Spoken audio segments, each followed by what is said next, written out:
On this episode of the TJ Thorpe Show, we lay out. You want to get to where Reese has been, you want to get to where Boone has been and is still doing, and all these guys. Here's the blueprint. First and foremost, before anything, you have to be a good person. Like, you have to be first and foremost, you know, people have to want to be around you, and you have to be a positive influence. The best player on the field is typically your Division I player, and he's typically never off the field. If you feel like you're the best player, why are you not on kickoff? Can we say that one more time? Why are you not on KOR? Why are you not on punt team? Yep. If I'm your teammate, you get in the end zone, I score, what is expected of me as a raging bull once we get into that and get into the end zone? Call everybody to the sideline. Call everybody to the sideline. All right, come on. All right, then go hit this. Go back. Hey, yeah. What's up, everybody? It's TJ Thorpe, and you're tuned into the TJ Thorpe Show. We're out in Charlotte, North Carolina, and we're going to get some work in today with former Duke and Lions quarterback Anthony Boone and former Washington receiver and ex-California Bear, Golden Bear, I should say, Maurice Harris. And then after that, we're going to mosey on down the street and go check out Christian Hamilton of Hickory Ridge High School and see what that young freak has to offer us as well. So buckle your seatbelt, sit back and enjoy the show. It's about to get surgical. With Anthony Boone and Maurice Harris, two of my good friends, great athletes, great role models, but guys that have been to the mountaintops, have had their highs, their lows, but are ultimately genuinely good examples of what I think all student athletes should strive for. So without further ado, we have Maurice Harris here. What's up, Reese? How you doing, my brother? Good. And then we have Anthony Boone, what's up? Quarterback general, QB guru extraordinaire. So we'll just jump right in. We'll start with you, Mr. Boone. Okay. So you've built this empire for QBs, but obviously you've been a QB. It comes from somewhere. So kind of talk to me about like what you getting started out in football. I'm sure you grew up in this area. This is what you call home. So did you play Pop Warner? Did you middle school? Kind of take me through kind of up to high school, what it looked like for you. So I grew up in Charleston, South Carolina. Okay. So I played Pop Warner ball down there, down in the low country. My mother taught at Stratford High School, so I grew up a rich tradition of football. I went to a bunch of state championships at William Bryce in South Carolina. I was the ball boy. Mo Thompson, Mr. South Carolina. Rodney Kinlaw, Mo went to South Carolina. Rodney Kinlaw went to Penn State. I seen guys like AJ Green grow up over at Somerville. So football was kind of what I really loved. Growing up on the sidelines, being a ball boy, you know what I'm saying, down in Charleston. And then moving into middle school, I picked up baseball. I was pretty good at that. And the opportunity for me to come, to Charlotte, where baseball was really hot at the time, especially from a travel circuit. So my family decided to pick up and move because baseball was a big thing for me, and I was really good at it. So we picked up and moved, and we found Weddington as a home, where I played football and baseball. You didn't play baseball in college, I assume, right? I almost did, but I didn't play. No, okay, yeah. So what made you decide to pick football? What was the thing about football over baseball that was like, nah, this is the love? Really, I think it's because I play quarterback. I think just having that like control, having the ability to manipulate whatever I wanted. Everything kind of ran through me. Just having that, being in the driver's seat was a huge kind of kicker for me. Opposed to baseball, where I may have been on the mound, I may have been on the outfield, I may have not seen a ball in the outfield the entire game. Right. So and then I was playing. I started as quarterback my freshman year. Wing tee offense wasn't obviously ideal for most people nowadays, and we went from wing tee to spread to pro style, 3 different coaches, 4 years, and really just learning new offenses and kind of controlling the game. I fell in love with that, and I fell in love with the craft, and quarterback was kind of what I wanted to do, and that's what kind of towards like the end of my junior year, like going into my junior year, I committed in September. I was probably like one of the first guys in the state, besides I think Darius Ledford might have committed before me. Darius Ledford? Yeah, that's right. We played AAU basketball together. That's right. That's what's so up. Darius had committed to Duke like probably 2 weeks before I did, and then I committed after. So I was probably one of the first in my class to commit in the state. Fell in love with Coach Cutt, fell in love with his ideas, his promise and his premises of what he envisioned for Duke University, and that's what I kind of committed off rip. I had a couple offers kind of come after that, but really like I didn't go nowhere else. I was just like, exactly look, where it was. I'm gonna just go to Duke and just go from there. And that makes sense because you're a football guy, so you know the prowess, obviously, that Coach Cutcliffe brings to the game, especially at the quarterback position. Coaching Eli, Payton, you. Who else was out there? Thaddeus Lewis. That's who it was, Thaddeus Lewis. I was like, so there's been he's polished a lot of guys, and I'd imagine giving somebody like yourself who knows exactly what they want to do, obviously quarterback mindset, you know what you want, you know how you want it to look, and roll that way. So that seems to makes more sense now to me. My dad played baseball in college, so he wanted me to play baseball, and I was the same thing. They threw me in left field, and I was like, yeah, nah. I'm out there making, dirt angels and everything. Nah. So, but Reese, man, same type of feel. Reese is a freak, everybody, all cameras. Reese is a freak. Freak alert. Freak of all freaks. The guy, man, I've watched Reese, somebody my age, my class, but I looked up to the way he attacked the ball. I mean, Reese, I could speak for days, and you see him out here today. He's grabbing stuff one hand just like it's natural. It's like riding a bike. So Reese, talk to me about where your history with football, kind of what got you into it. You being growing up in this area as well. Kind of what is your family's history with football look, and kind of why did you take that path? Yeah, man. So actually, growing up, my parents, they really weren't athletes, so to speak.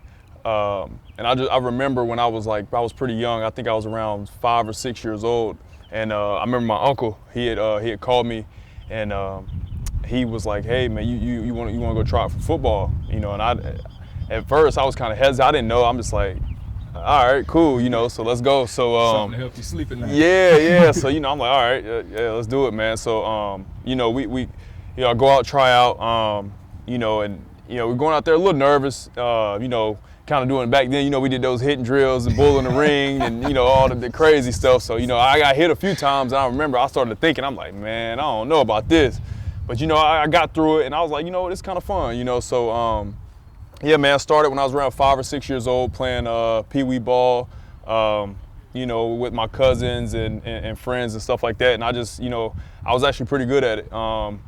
And I really didn't know what I was doing at the time or how good I was, but I remember a couple coaches, saying like, oh, he's pretty good. I remember, being able to play quarterback and, like I said, running back, receiver, different positions. And so I enjoyed it. So yeah, I started at a young age, man, and went from there. Having success, and then, moving on to like middle school ball.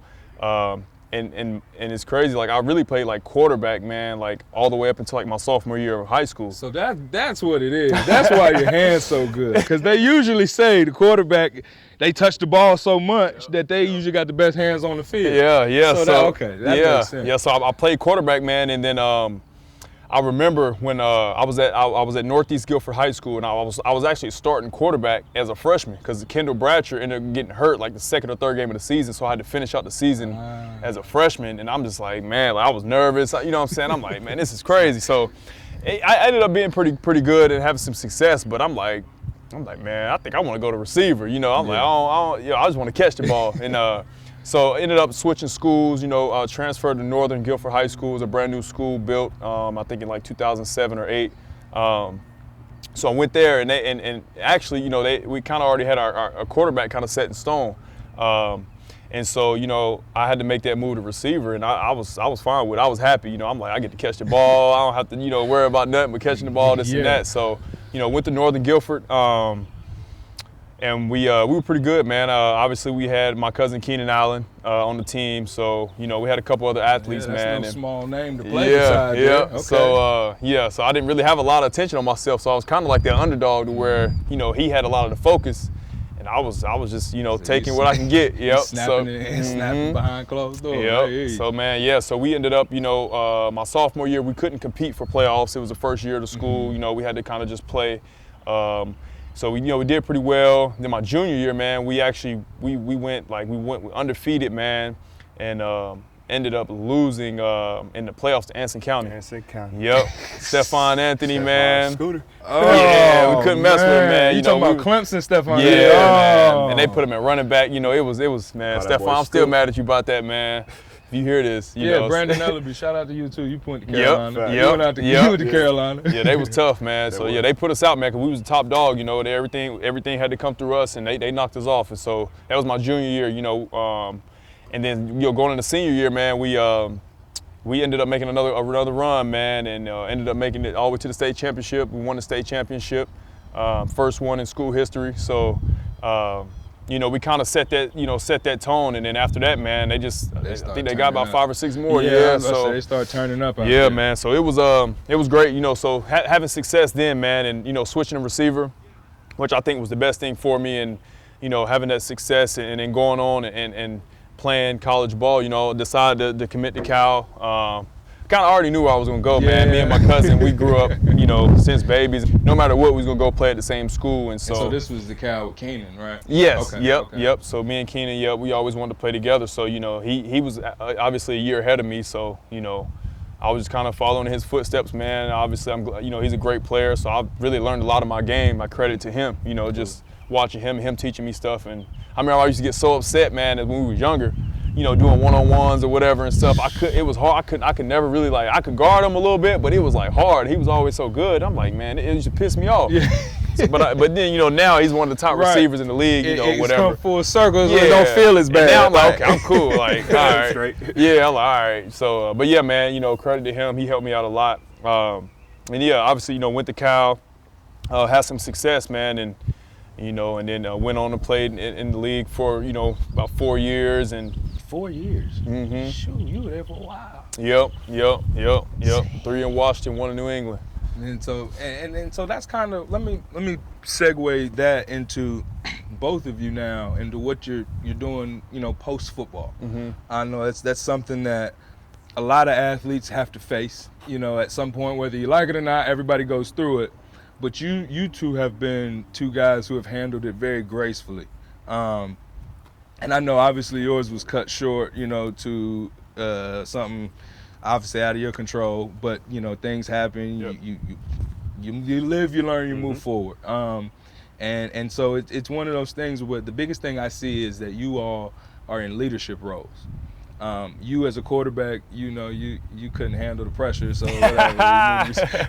but so you as a quarterback, and you as now a quarterback coach, I should say, and you as now as a receiver coach, I kind of want to get into you talked about controlling and understanding, you know, how to demand something out of your team, how to get a certain product on the field, and I would say you all have a good bit of success as far as just training athletes and training your 7-on-7 team. So talk to me about what it is that playing football at such a high level and being successful, how that translates to being able to help these young athletes the way you guys do at such a high clip. I think playing at a high clip at least gets you in the door. Right. I think at some point still you have to first find your coaching voice and what that sounds like, what it looks like, tempo, pace, understanding.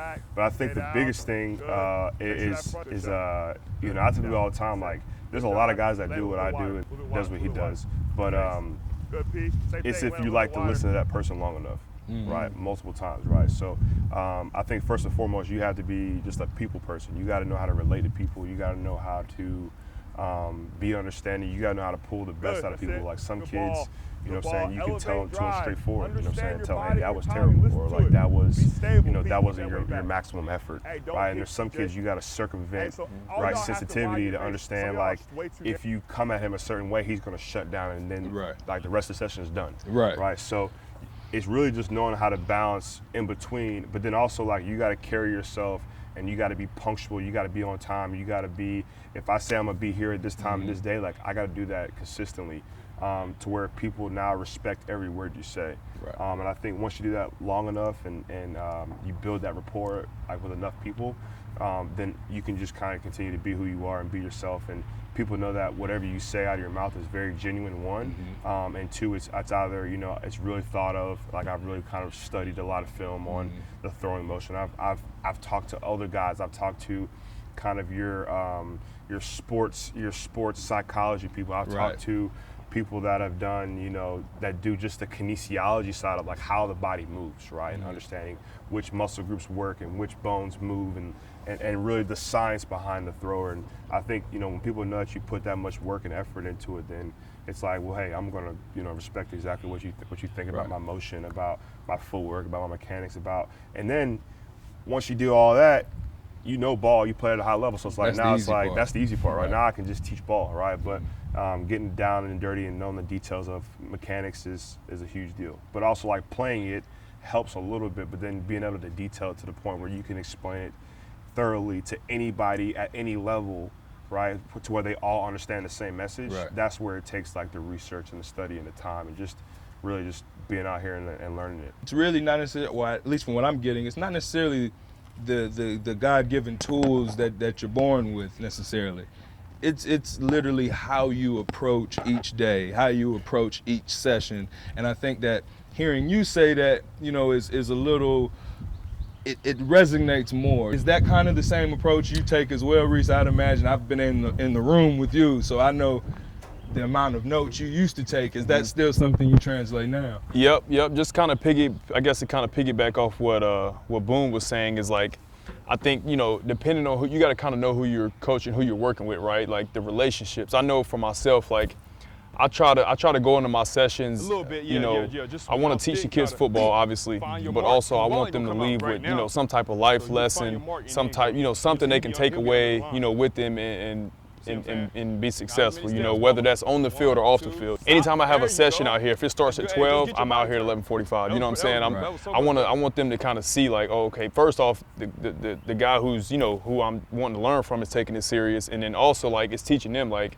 okay, maybe I need to come out a little early and make sure I stretch beforehand or this. And, I always try to, it's little stuff I always teach, within the sessions, Right. And it's like the big thing he did say though is, man, it's a way that you can, get through to every kid. And I think that's like, that's a big part. And I kind of enjoy that. Everybody's different. You can say one thing to one kid. You can say the same thing to every kid and they're all going to take it probably a little different. 9 different ways. Right. So yeah, I kind of enjoy that. I take all the stuff that I learned, things that helped me, things that didn't help me, and I try to give it all to the kids. I'm done playing now, but I want them to take all of it. Right. I want the guys that I'm training to be ahead of where I was at their age and time. So everything that I don't hold back anything. I give them everything, man. Everything I learned, everything from high school, college, the league, like. I try to give it to them, and I see the guys, taking that's the best feeling, man, is like kids will come like, hey, coach, like that move you showed me, I used it this weekend, it worked, that's like, I'm good, man. Like that's the best feeling ever, man. So we've all played and we know what it feels like. So we know what it looks like, obviously, too. So, yeah, man, just trying to give back to the kids and teach them life lessons and football at the same time. I think the one thing you mentioned, and it's kind of, I feel like the reason we all play sports is the relationship part. And you, especially Boone, you've been able to make some pretty big relationships here, help some guys get to some pretty, high ranks. Most notably, I think here recently, Sam Howell. Yep. I know he's a name that as a UNC alum. That we all are sad to see him go, but man, are we happy for him. So, and he went to Washington. Lord have mercy, that boy on fire. So you have Sam, man, and you talk about relationships. I watch that, on Instagram. I watch you, at Pro Day, in Blue Heaven. I know that was hard for you, but you were there, man. But I see the time y'all put in, and it feels more not like a coach player, more like a big brother, little brother. Would you say that's probably spot on kind of where you guys are at? And how did y'all get there? Talk to me a little bit about that. So Sam, I've been training since freshman year in high school. Really, like I said earlier, man, I think like I was just so genuine with people. People kind of know who I am, and I really invest in the person, right? Like, yes, you're investing in me to help you, achieve a goal, get better, but I'm going to invest in who you are, like outside of it, right? I think Outside of training, I pull up at guys' games. I pull up at guys' 7-on-7s throughout the summer. So like that shows them that like, yeah, I'm invested in you as a coach, but also like you're invested in me, right? Like you're part of my village. So I feel like I get involved in a lot of people's villages. I find out when these cats got girlfriends. I comment on Instagram page like, man, I kicked your coverage, dog. Their parents invest in me. Their parents invite me over for like holidays, for dinners. I get Christmas cards. I get birthday notes and stuff like that. So I really feel like I leave myself as an open book. People can get to know me, outside of the coaching world, and then I get to know the players outside, right? So like, when we're on the field for an hour, like it ain't just I'm just gonna coach you for an hour. Like we're talking about life. We're talking about, hey man, showing up on time. We're talking about like just little things, right? Like posture, right? Carrying yourself a certain way. Like even if you know that you can't accomplish it, like just carry yourself with like this confident mindset, especially as a quarterback. Like you cannot be a quarterback and not look confident. Even if the odds aren't in your favor, like if you don't look confident and the rest of your team looking at you and like my quarterback's down, that's contagious, right? So for sure. There's just a way you got to carry yourself on and off the field. And I think when I talk a lot about the off the field stuff, when I have kids come to my facility, to my office, and they watch film with me, like they get to know, like I bring my son out here a lot of times, they get to know my kids, and they just kind of feel like they're a part of my family. So that's kind of what happens. And Sam will tell you, like there could be guys that's probably doing better than what I'm doing in different areas, and he just valued my opinion, and that was and lots of guys tried to get him to come work with them, and he just respectfully was like, hey, listen, like I know you did a good job, I respect that, but there's one guy that I value kind of his opinion on what I'm doing as far as a quarterback, and that's Anthony Boone. And he came to my wedding. He's seen my kids love him. Like that was the first time I let my daughter ever say like go heels. And it was disgusting. Yeah. Whoa. Yeah, it was disgusting. I almost fell off the bleachers, dog. Yeah. My wife thought it was hilarious. Like obviously like Tar Heel State, my wife's whole family UNC fans, and they thought it was hilarious. And my daughter was like, she'd be like go heels, and like she's watching Sam, so I'm like. At least she's watching Sam. Yeah. At least she's watching Sam. And so, it's not a throwback Duke versus UNC game. That's right. So I mean, but I feel like I had that relationship with all my guys. Like guy Coastal Grayson McCall, guy Syracuse that was just out here. Everywhere I go, man, I got all those guys in the group message. I'm always trying to check in. I feel like that's something that I've learned over time, and we've talked about, is just check on people, right? Just checking in and just kind of see where people are at, and especially like y'all both know, like at the collegiate level, like just how stressful that really is. Like it looks fun on Saturdays and the TV and the social media makes it look great, but like the weeks before and the off season of like, I mean, the true like, sacrifice that you have to make and to still deal with life. Deal with at life, a young like age. stuff that happens back home, like parents divorce or a death in the family, or just something that's not going right at home. On top of like you got to come out here and perform at a high level if you want to make some money, right? And it's still not guaranteed, right? Like, you can work as hard as you want. You can be the hardest guy working in the room, and that top where everybody's trying to get to is just gonna humble you and say, listen, like you're not what we want, right? And you got to figure out really quick, like, what's my identity as a person, and how do I take that? And sad, a lot of people take that, like you talked about, a lot of people take it bad, right? Mine was cut short. I was not in the right mental space, honestly, but the thing that got me back right was the minute I had my accident, 2 months later, I had my daughter. So I'm going through rehab, trying to learn how to walk again, like functionality in my hands, and at the same time, I had to be a father. I have a life, looking at me. So that whole mindset just took me into like when I train, man, I just care about each person individually. And that's pivotal. I think part of me even wanting to do this show was to show football, because we see it all the time. You see guys, have domestic issues, or you see guys who have whatever off the field problem, and especially COVID highlighted a lot of that. So it's good that you guys are making it a point to come back into these communities that have helped you guys get to where you want to be, or let me not say want to be, but have gotten to, and doing it as African American males, minority males out here in the world doing the things that these kids need to see. I would even assume that's probably why you started getting into coaching a little more right after football so quickly. Yeah. Because I was like, a lot of guys kind of sit and train and do a lot of things. And told bro. And you, okay, so that worked out, So talk to me a little bit about that. Like, talk to me about what made you go, all right, I'm not going to train anymore. I'm going to go through this. I'm going to start impacting the youth. I'm going to start working on life after football? Yeah, man. So, yeah, kind of like our relationship, so when I first moved out to the Charlotte area, I'm from Greensboro, moved out to this area, I was still kind of, playing and stuff, and I was kind of looking for some work, looking for some guys to throw with and catch and this and that, and I came across Boone, man. I messaged him like, hey, man, you got anybody that want to throw, or can throw? And he contacted me with Jalen, with J-Mac, right. And so, we started coming out here, and Boone had his sessions and stuff. And honestly, man, it's crazy. Like, I've played, I've seen some things and stuff, but like, when I came out here, man, I'm like, this is like a whole system, man. It's like, this is crazy, and I'm right in my backyard. I live 5 minutes up the road, and I'm like, this is crazy. This is perfect, man. So, like, we come out here with catch with Boone's quarterbacks all the time, man. I loved it. Some great training. Then kind of towards the, my career kind of dwindling down.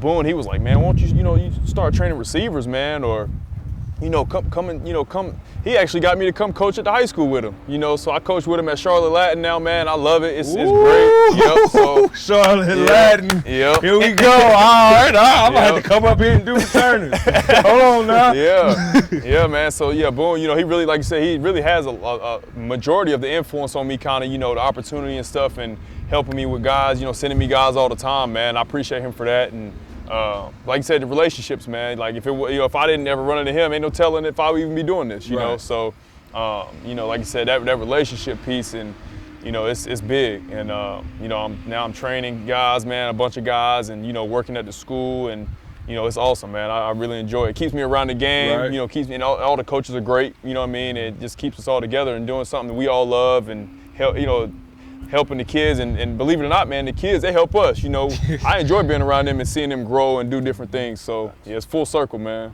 I did a little bit of volunteer coaching at Jordan High School. I went through a little tough part of my life, losing my sister last year, and that was the first thing that popped me back out of it. Watching these kids do it, it's like looking at a little mini me. I remember when I was I'm rapping some of the old soundtracks on, the day before the game, and the kids come by and like, Coach, who is this? Like, you don't know Bone Crusher? I was scared. Like, what you mean? Like, come on, T.I., like, so I'm sitting there like, Coach, don't listen to this. We don't listen to YB. I'm like, well, guys, back in the day, this was how you got right. Like, we had CDs, we had iPods, and we didn't just hop on Pandora and play this. I remember them bringing me out my funk. Like, it's just like, y'all are crazy. Like, y'all are real crazy. But that's football. It's the relationships. It's the locker room. You guys now, you went to your individual coaching. You went to your individual playing careers for the most part, in brief. But. So now you guys are joined together. It's like a year-round thing. It doesn't stop. You're going to Vegas now. You're taking a handful of kids. So they're getting top of the line coaching, first off. Now they're going to see the world. Now they're getting top of the line exposure at that. Yeah. So y'all are a one-stop shop. Where did that kind of go? So did you already have the 7-on-7 team rolling? So we started with Sam. A guy hit me up by the name Mike Newman. He's like, hey man, I want to start a 7-on-7 team. Like, you kind of got this quarterback thing running. Like, how all these big programs run it, like out of California and Texas and Florida, is that they have, everybody has their own commodity, their academy, their kind of form academy, and they come together and they do like an IMG type thing, or a Stars Academy out in California. Like they do the same thing, correct? Right. Thing, yeah. So I hit up Sam. I was like, hey, let's do this. It was Sam and Garrett Schrader. Garrett Schrader is the starting quarterback for Syracuse. And I was like, hey, we're gonna start a 7-on-7 team. Let's try, see what happens. And we've had great guys along the way. Another UNC alum, we first started, first defensive coordinator was Dre Bly. Dre Bly is my dog. Yeah. Shout out Rube. Shout out Rube. So another, and then our assistant offensive coordinator was Nate Poole, who was the receiver coach at A&T. We just like, hey, let's get back, let's do this. And at first it was kind of like we got together, whatever, put the team together. And I'll never forget, we traveled to our first tournament in Atlanta. Went to Atlanta, didn't know what to expect, never knew the 7-on-7, DJ playing, live music, and lo and behold, Cam Newton's team's out there. Yeah. And they had Justin Fields, they had Bo Nix, they had Hazelwood, the receiver. I mean, they came out there and I was like, damn. And they was competing, I was like, oh, so this is what this is about. Right. I'm thinking 707, like how we know it is, a little work here and there. And I was like, my eyes were just like, all right, so we got to figure this out. We got to figure this out. This is where I'm trying to get to. And run this thing like an organization. Most of the kids we train are on our team. Yeah. Right. And that's kind of how we just can build that relationship. We build that trust, and then we're part of the village. And then down the road, what's the greatest thing about it is when a college coach calls you and asks you about a kid, and you get to speak on his behalf and tell him how great he is, and this, that, and the other. And next thing you know, that's a free opportunity to go to school. Right. It's like, damn, man, like you I was really a part changing of that. lives. I was a part of that, right? For sure. So it's just cool to, man, building relationships and be an instrumental part of helping a kid get in the right spot. And along that way is you also got to be like that honest gavel and tell a kid like, hey man, like you may not be at this level, but I could promise you that you can still go to school for free. Right. And it may not be the glorious what you could post on Instagram and everybody's like, oh, all hail the D1 player, but.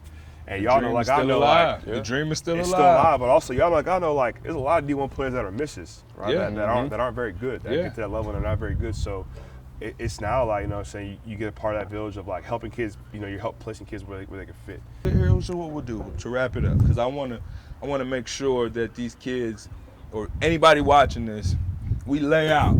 You want to get to where Reese has been. You want to get to where Boone has been and is still doing, and all these guys. Here's the blueprint for a wide receiver who's trying to go to college and then maybe have a shot at the NFL, because obviously that's just a whole another ball game at that point. Tell him, what are the things that you think he needs to do, if you could do like bullet points? Bullet points, let's see, first and foremost, before anything, you have to be a good person. You have to have high character. Nowadays it's too much talent going around for, somebody who doesn't have high character of that nature. I think now that's kind of a big emphasis. I feel like, back in the day, you can kind of get away with it, but now I feel like you have to be, first and foremost, people have to want to be around you, and you have to be a positive influence. So clean up your social medias. Exactly. Yep. And because everything is out there now. Everybody can see everything. That's first and foremost, being a good person. Second off, I think you have to have you have to be able to play. You have to be able to play, and you have to work on your weaknesses. Because I think now, man, like people are there's a lot of people who are really good at what they do, as far as certain areas. But I think what's kind of gonna take kids to that next level is working on the things that you're not good at, evening yourself out, being versatile. Especially nowadays. I mean, and the one more other thing I would say is special teams. I mean, I think that probably trumps everything. Can as far as one more time? Special teams. You have to play special teams. I mean, getting to the league, you have to play special teams. It's not the easiest way, but that's going to give you the best opportunity. I don't care who you are. I mean, there's first-round draft picks who have to play special teams, you know what I'm saying? And I know from my experience, that's what I think that kind of kept me in the league a little longer than probably what I should have been. Is going in and playing special teams. I mean, I remember when I was in Washington. They called you for everything. Yeah, and I remember Jamison Crowder. He was a starting punt returner, and but every day in practice, it would me and Crowder would go back there catch punts. I would just do it because I had good hands, and I wanted to work on my game. I never really did it that often, but he got hurt. He was out for like 8 weeks. They come to me, hey, come catch it. I'm like, oh, all right. I never done it before. Yeah. And I'm like, shoot, and then all of a sudden I'm back there starting 6, 7, 8 games at punt return, kickoff return. It's like, in my head, I didn't think I was supposed to be back there, but they believed in me. I worked at it, I practiced it to get better, but it was an opportunity, right? I wasn't getting as many reps on offense at receiver, right? So I'm like, shoot, this is an easy way for me to get 10, 15 reps a game. You know what I'm saying? Just so people know, I was there, for some of the time that Reese was there in Washington. And so just to put in perspective, when he says he was not getting as many reps, it's not because he couldn't play. That's not it. It's because Deshaun Jackson was a 1,000-yard receiver. Yep. Pierre Garçon was a 1,000-yard receiver. He just mentioned Jamison Crowder, who Jordan Reed, at one point, 1,000-yard receiver. Jordan Reed. Yep. First-round draft pick Josh Doxson that Yep. year. Ryan Grant was probably the coldest dude on the roster. Yeah, nobody knew his name. Yeah. So you have those guys. So what you did is, I'm not going to sit here I'm going to find ways to get on the field. And those are the guys I feel like really love the sport. guys who are willing to, I'm just gonna make this money however I gotta do it. Yep. And so guys out there, special teams is not something where it's, oh, I'm too cool for it. It's I'm cooler because I'm on it. Yeah, So make sure you find ways to change the game. Appreciate you, Reese. Oh yeah. We'll shift to you, Mr. QB. What is it that a QB or a football player in general, in your experience, have you seen, maybe even talking about Sam, what are the things that they need to do to put themselves in the best situation possible going to that next level? Hey, so just, I'm gonna hit that, but Okay. back to what he was saying, one quick bullet point. In my opinion, I've coached a little high school football, and I've seen around, the best player on the field is typically your Division I player, and he's typically never off the field. That's how I look at it. So if you feel like you're the best player, why are you not on kickoff? Can we Why say are you that not on- one more Why are time? you not on KOR? Why are you Yep. not on punt team? Yep. The best players on the field At all never times. come off the field. They in have my to opinion. drag you off. Yeah. They have to drag you off. Yes, always. But so the bullet points for a quarterback, obviously you got to have, like he said, the high character, but you got to have the grades. It's hard to sell a kid that's physically talented that don't have the grades. There's just people specialize too early, too often now, to where you're not going to find this kid who's super raw. I'm going to get him for 4 years and work on him. And that leads me to the next thing. Like, you have to be obsessed with the skill set. Like, there's too many guys in this area that are engulfing themselves and perfecting their craft, understanding the game outside of their high school offense, like understanding what a 3 technique is, understanding what an over front is, understanding what scrape pressure is. Like, that's stuff that like guys are now knowing at a young age. So when they get to college, there's not many guys going to college and saying, yeah, I want to get redshirted. Like, these young cats I train now are like, yo, I'm trying to go somewhere and start. Like, that's the mentality, right? So I think, yeah, high character, gotta have the grades, gotta be smart. You gotta be obsessed with you gotta be obsessed with the position. So it means, like, outside of training, you gotta be that guy. Like, y'all know, like, the hottest YouTube guy we used to watch back in the day was who? Tavon Austin and David Bailey, right? Yes, sir. It was just impressed with how much he did, right? So like, you got to be obsessed to that point where you're studying other guys' games, you're watching film, and you're seeing what makes other guys successful. Like, if you don't do that and you're not that obsessed with that position of that game, you're not going to be at a high. And that's at Division I on down, right? I train guys that are Division III that are JUCO players that are that obsessed, right, and that are starters. If you don't have that level of focus and commitment and sacrifice built in, like, your psyche, it's going to be hard to play at the next level anywhere. When you get to that level, y'all all know, like, you see fast when you get to that level, those who like grind and really still want it, and those who like got to this pinnacle and they're like, all right, I'm cool, I'm good, right? And those are guys that either play on the Saturdays or don't, right? And a lot of people don't get that. I'm like, man, listen, I've seen the best athletes, right? The best players. And you're like, this kid's 6'4", 240, runs a 4.3. Why is he not on the field? He don't want it. Yeah. Right? He make got him want here. it. He cool. He cool. He got here. He don't that want dog ain't in him. it. Yeah. So, No, I get you. And I tell some of the kids now I train, I'm like, man, look, I know you got it, but like, what are you going to do when you're in that room now as a quarterback, especially as a quarterback? Because a lot of these kids in high school, they get privileged, right? They go to school for 4 years, nobody to compete with. Yeah. And then they go to this Power 5 school. 5 other and guys. 5 other guys Yeah. compete with. They get at the bottom. Everybody was that guy Yeah. at their school who's usually there. Hey, there sure is a few that are like, oh, how you get here, So big now, dog? so now it's the mindset, like, what are you really about, Right. And I think when you're obsessed, when that's part of like ingrained in who you are, like growing up, I think that kicks into overdrive when you get to that level in college. It's like, okay, like this is what I really want to do, and now I got to work even harder. I think that naturally just takes over. But if you don't have it naturally, and I see it all the time, and that's probably the second question. Honestly, that's probably the second question coaches ask me is, how much does you love football? Yep. And it ain't can he throw it 50 yards? It ain't, can he scramble and make the secondary read or secondary throws? It's how much does he love football? It's the same question that I got asked from all these, GMs and coaches about Sam, like, how much does he love the game, right? Because now it's that same, I'm requiring that same amount of sacrifice and time away outside of the coaches, but now I'm giving you a couple mil. Like, that's a lot of money to be just, I need tricking to the know bag off. exactly who you are. Exactly. So just ingraining that early is a mindset. So I think the 3 bullet points, right, is you got to be a good human being. You got to take care of your schoolwork. You got to be kind of persistent about working, right? You got to work and you got to be persistent about it. Like, you can't just say, I'm gonna do this. You can't give it lip service, right? You gotta, if your actions, your words got to be the same, right? Get quality work. And a lot of times, right, like, it's not about finding the right training. It's about just being out there, period, right? Being out there, period, getting that work in, and then, you know, being obsessed with like any and everything else, right? Fall in love with, hey, what's this guy doing, right? Like, what's making him successful? Like, how's he training? Like, what's his regimen look like, sound like? Like, so I need to emulate that to a little bit, but I need to find things that he does that I do like and don't like, and I need to add it to my game, or I need to take away from my game. Take a piece, and then that's, it all circles back to what we said, you know, introducing Reese.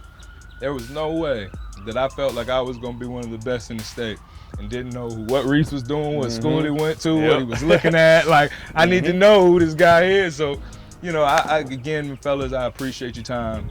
You know, I know you guys got, as we can see right here, we still got people working behind you, you know, so it's clearly a system and a culture that you guys are bringing to this area.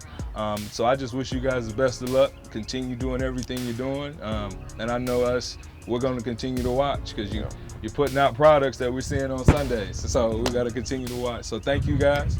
Thank you, Mr. Boone. Appreciate it. Thank you, Mr. Harris. Yes, sir. I'm here with Christian Hamilton. We're here at Hickory Ridge High School. Christian, what's going on, big dog? What's good? Look, as you can see, the man's towering over me. He looks like he's ready to play college ball right now, so this season is going to get pretty wild out here in Harrisonburg. You're cut like an action figure. You blinged up. You got what you need. So tell me, what are your expectations for this season? To win a ring, get a ring. Simply put, how are y'all going to do that? Just older guys stepping up, leading for example. Just executing we just got to score first. Right. I So feel start we gotta fast, score pretty first. much. Yeah, start fast. Okay. Play defense. Defense is gonna be a big part of our team, really. Cool. So you personally, what are you gonna have to do this year that you did different, or that you're gonna have to do different this year than you did last year to give y'all that extra edge? I know there were a few games looking back at last year's season that y'all came up just a hair short, maybe a possession here, a possession there. Talk about kind of what you envision when you go to sleep at night, you close your eyes. What can you do personally to help this ball club? Speaking up and making a play. Right. Definitely. So being more of a vocal leader. Yeah, vocal leader. Okay, cool. And honestly, man, I think that's the biggest thing with a lot of young guys. Yes, sir. Is being able to go out there and command your friends. Talk to me kind of this year about the recruiting process, how it's been, how things have been going for you. You know, what schools jump off the page. I'm sure you've heard this a million times. Well, I'm just taking it by time right now. I'm starting to cut it down. Okay. I'm finna take some visits to probably Penn State, Clemson, and Notre Dame. Penn State, Clemson, Notre Dame. Why those schools? Just, I know for me, when I was going through it, I wanted to go to Notre Dame because I just wanted to be around that college experience, prestige. You know, Clemson, I mean, shoot, this is a lot of it's a family atmosphere every time I go to. Cool. And that's the thing. So what do you look for in these when you go to these? You looking for a family atmosphere? What else? Comfortable around the players too, because that's who I'm gonna be with. Gotta have a good relationship with the coaches too. They're gonna be like a second dad. They're gonna be like a second dad because you know I'm gonna be with them for at least 3 years. Yeah, right? at least 3 years. Talk about UNC. I know people might not know this, but I'm a UNC grad, UNC playmaker, freak, you know, wide receiver, all that good stuff. I'm talking to a fellow freak, might just be a UNC wide receiver. So talk to me, man. What is it about those heels that keeps them kind of in that fight for your commitment? To me, they're the best in the state. There you go. And it's just close to home. I'm always there too. Okay. I would imagine they show you love a good bit, good family atmosphere. Yeah. But so there's one school that jumps off the page, and it's Texas A&M. Now I actually spent some time in College Station. I used to live in Texas for a little while, so I know that atmosphere is crazy. Yeah, crazy. So what about what is it, Jimbo Fisher? Is he Jimbo, head coaching out there? sir. What is it about Coach Fisher that seems to get you to want to maybe go 20 hours away from home? Yeah, cool dude. He's a real cool dude. My mom loves him. Yeah. My dad loves him. He act just like he's just real cool dude. I like him. I like Players him. coach. Players coach. Mm-hmm. And I've had a lot of his old players tell me the same thing. Some Jameis Winston. And he Kelvin always Benjamin. keeps it real too. Yeah. And that's the biggest. We talked about that earlier, before we started this. That's huge, obviously. Somebody's gonna keep it real with you. Are you gonna be looking to do any All-Star games? After the season? Or I'm committed to the Army All-American game, Adidas All-American game. There you go. Okay. So what are we gonna do there? Are we waiting to commit there, or we gonna do it before the season so you kind of get it behind you? It's either gonna be in the summer or probably before on my birthday during the season. So Christian, talk to me. Were you born here in this area? Yeah, born and raised in Harrisburg. Lived here my whole life. I live like 2 minutes down the street right there. So is there like a Pop Warner team around here that you play on? I played on the Harrisburg Cowboys for like 1 year. I moved to a team called Betty's Ford Saints with all my teammates from Vance. Yeah, they're my boys there. We won the national championship. We basically play like our whole our whole middle school together. So it's a real rivalry when y'all play, I guess, Vance or Chambers. Yeah, I know real rivalry. Okay. Competing against my boys, yeah. And so they know. So that's your toughest game. So that tells me a little more about the stat sheet then. I know, obviously, when I played against some of my homeboys, they knew all my moves. They knew what to look for. Yep. They knew where to give each other help because they couldn't deal with me one-on-one, as I'm sure they can't deal with you one-on-one. Three people. 3 people. Even though they said they didn't, it was 3 people. Yeah. They seen on my own eyes. The tape never lied. It never. Tape never lied. Never. So your family, you got siblings? Mom, live with my mom and dad, Randy Hamilton and Angela Hamilton. Cool. I got 2 brothers, 1 sister. I got a little nephew. Are you the oldest brother? No, I'm the youngest. Oh, okay. I'm the baby. See, I'm the baby too.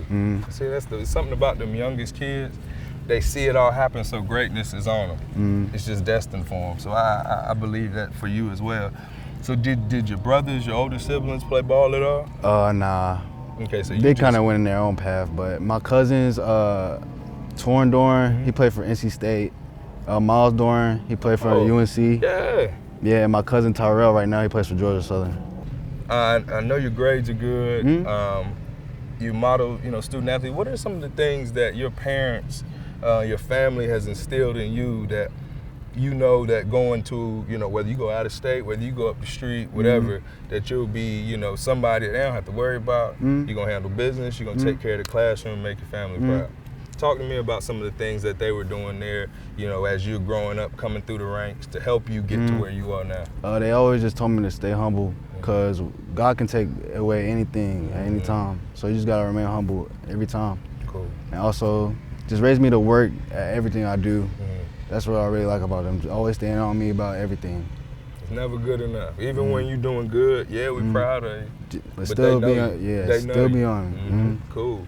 So give me an example, kind of like, I want to see I want to grow up in your household. So you said they stay on you. What's the expectation in the classroom? Don't get in trouble. Always listen. Be respectful. Do your work. Never turn in it late.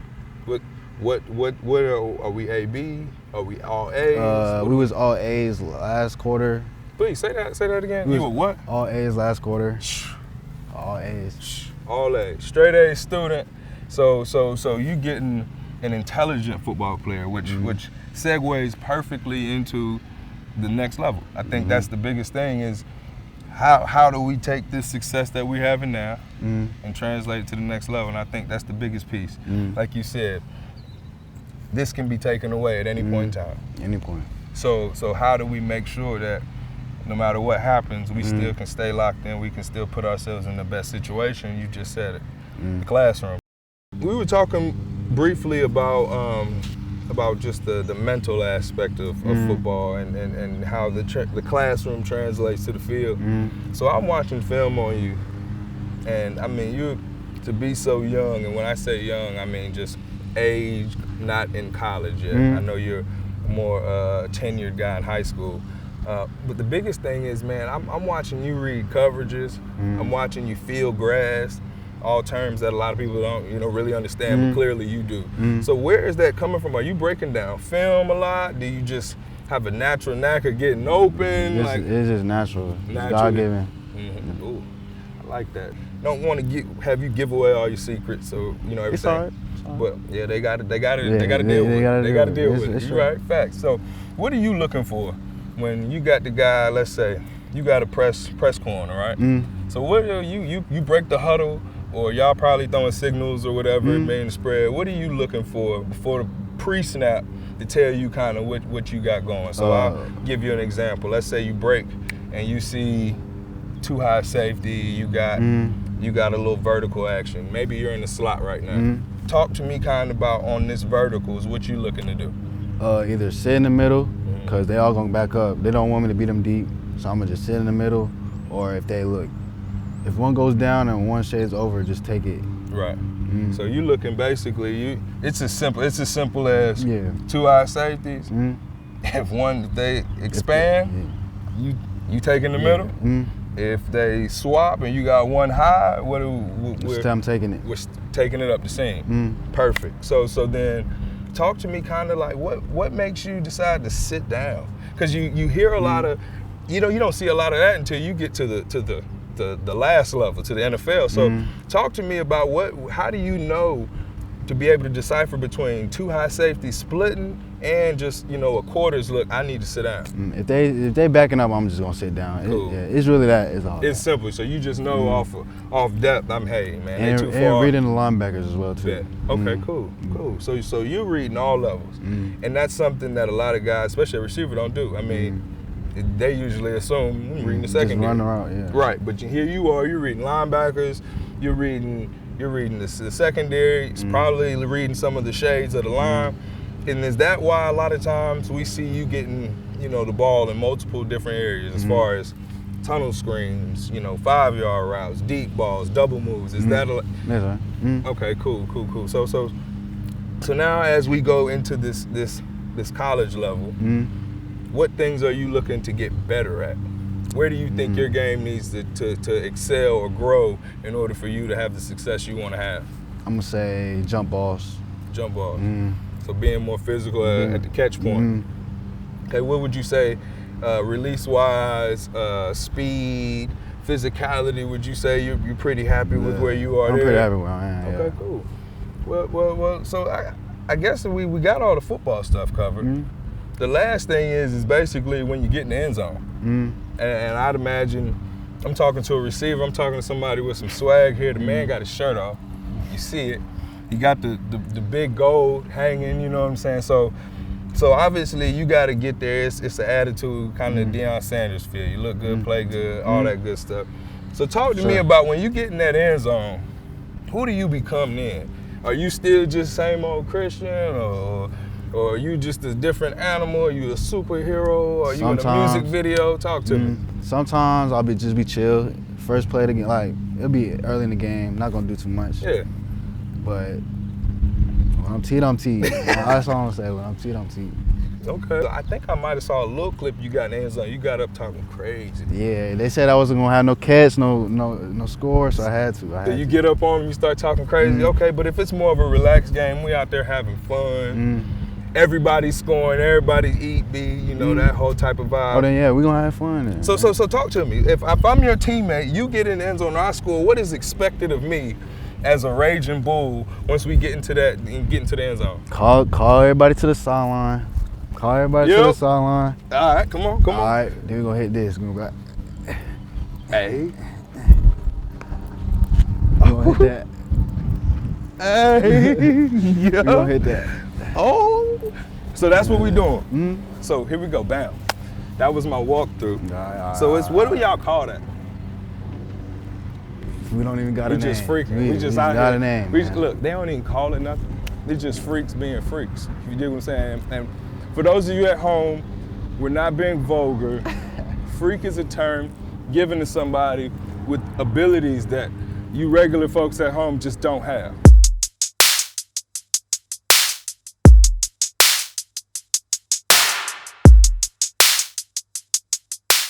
For instance, going up glassing somebody, you know, head tapping somebody, coming down and then go and get your boys. Oh. Yep. You know. And then where we at? Hit it.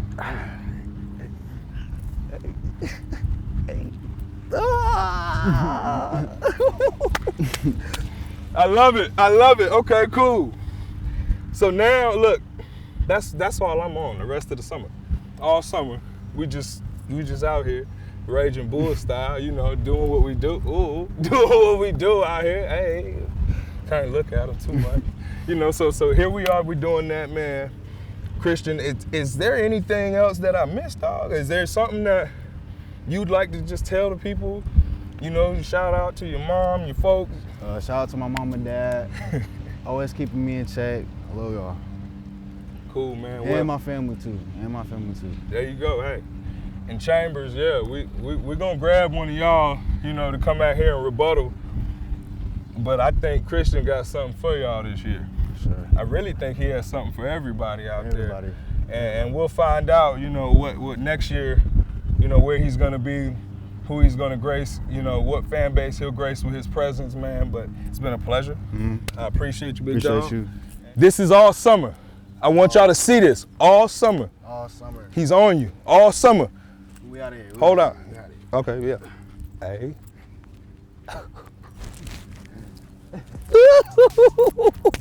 Yeah. Next time on the TJ Thorpe Show. And we got a little brother of mine, not so little anymore. He's taken off. He's Durham's finest, hometown guy. We got Kendall Hinton here, Southern Durham, Denver Broncos, Wake Forest alum. You know, it had been rumors and whatnot about our quarterbacks possibly not being able to play. But, you know, you would expect them to bring somebody in or what have it. But, you know, with COVID, it wasn't a possibility. So I'm on the way to the airport to pick her up at 6 o'clock. And my coach calls me, like, yo, Kendall, we're going to need you to play quarterback tomorrow. And we're going against the New Orleans Saints. They probably had top 5 defense that year. And so they let me know I needed to be back at the facility fast as possible. I probably got there like 7 o'clock.